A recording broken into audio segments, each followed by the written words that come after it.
Assalamualaikum warahmatullahi wabarakatuh. Perkenalkan, saya Adelwis Ramadhani Tatubeket dengan NIM 2110253037 dari kelas Biologi Proteksi A dengan shift praktikum pada hari Rabu. Di sini saya akan menjelaskan pembelahan sel secara meiosis dan mitosis. Pembelahan sel adalah proses di mana sel membelah dirinya menjadi dua bagian atau lebih. Jenis pembelahan sel yang pertama adalah mitosis. Proses pembelahan mitosis menghasilkan sel dengan susunan genetik yang sama persis dengan susunan genetik sel induk. Dalam pembelahan mitosis terdapat 4 fase. Yang pertama adalah profase. Benang-benang kromatid memandai dan menebal membentuk kromatid. Kromatid berpasangan membentuk kromosom. Membran nukleus dan nukleolus menghilang. Pada sel hewan, sentriol mengalami pembelahan sel tersebut memisah menuju kutub yang berlawanan.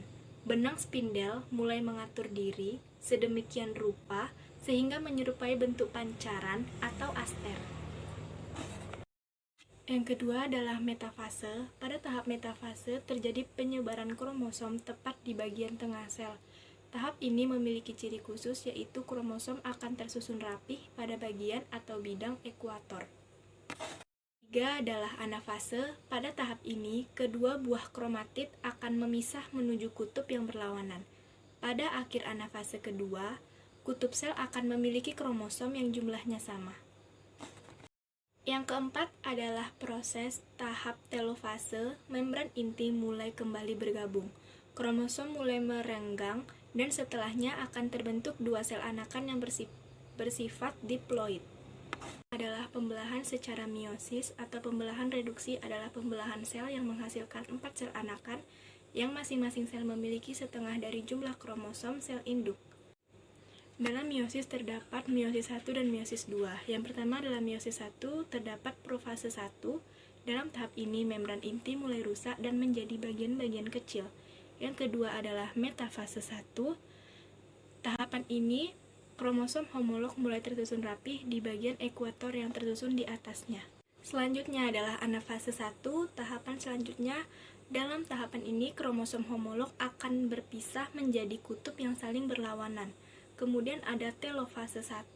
Pada tahap telofase ini, membran inti masuk kepada meiosis 2. Dalam meiosis 2 terdapat profase 2, tahapan pembelahan meiosis 2 yang pertama adalah profase 2. Dalam tahapan ini, sentrosom membelah menjadi dua sentriol yang akan bergerak ke kutub sel yang berlawanan. Selanjutnya adalah metafase 2. Dalam tahap metafase 2, kromosom berjejer rapih pada bidang pembelahan atau ekuator. Selanjutnya adalah anafase 3. Anafase 2, pada tahap ini kromatid terpisah dan bergerak ke kutub-kutub yang berlawanan. Berikutnya adalah telofase 2, merupakan tahap akhir dari semua proses yang terjadi. Pada tahap ini, nukleus mulai terbentuk, membran inti mulai terlihat, dan benang-benang spindel menghilang, serta kembali terjadinya sitokinesis. Sekian yang dapat saya sampaikan. Apabila ada kesalahan kata, saya ucapkan mohon maaf. Saya akhiri. Assalamualaikum warahmatullahi wabarakatuh.